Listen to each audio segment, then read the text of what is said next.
Wow. Yeah, your businesses are really empowering and they're just doing so many great things for so many amazing people.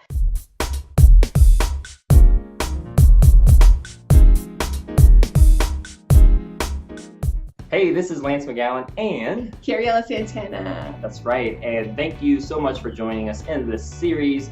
So today we're going to walk down memory lane.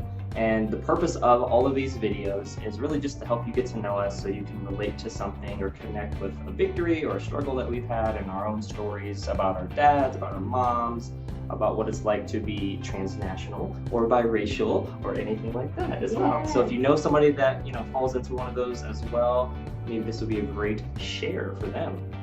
But yeah, Cariella and I met at actually the Vegas Young Professional event. So we're millennials, we're creatives, we're in Vegas, we're doing a dang thing. Yeah, we're here making magic. Right? You know what I mean? Making it rain. Yes, with awesome. The sprinkles and energy and flavor, Yes. all that good stuff.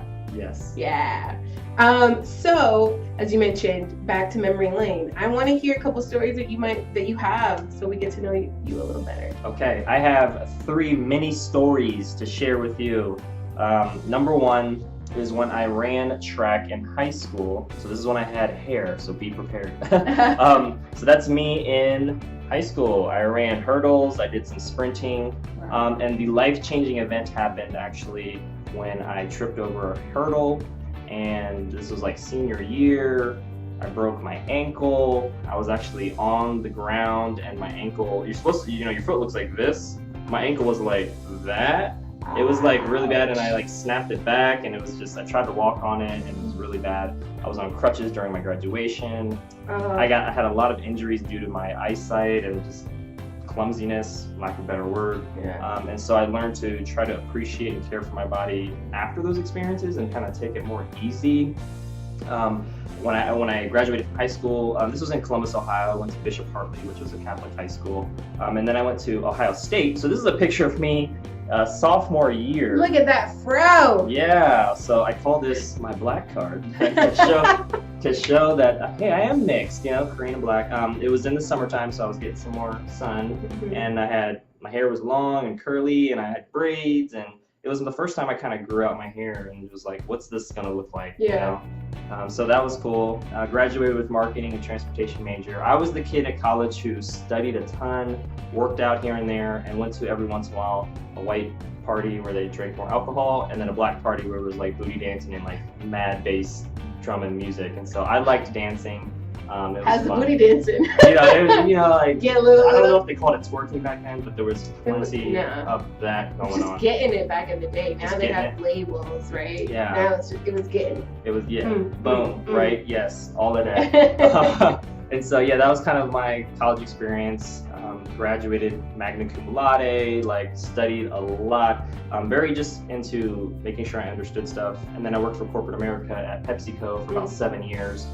Got on the good side, I learned a lot of like technical people management experience. I was an analyst for transportation at headquarters in Dallas, Texas. I managed truck drivers for Frito-Lay. And then I managed warehouse folks for Pepsi here. So I got, a lot of people management experience, a lot of process experience, learned how to edit videos and make PowerPoints and give presentations, and a lot of valuable skill sets. But the downside is it just felt like it was more about profits over people, just the whole corporate environment and each of those situations. And it was really about numbers, not nurturing relationships. And at the end of the day, I want to do something I was passionate about, something that helps people.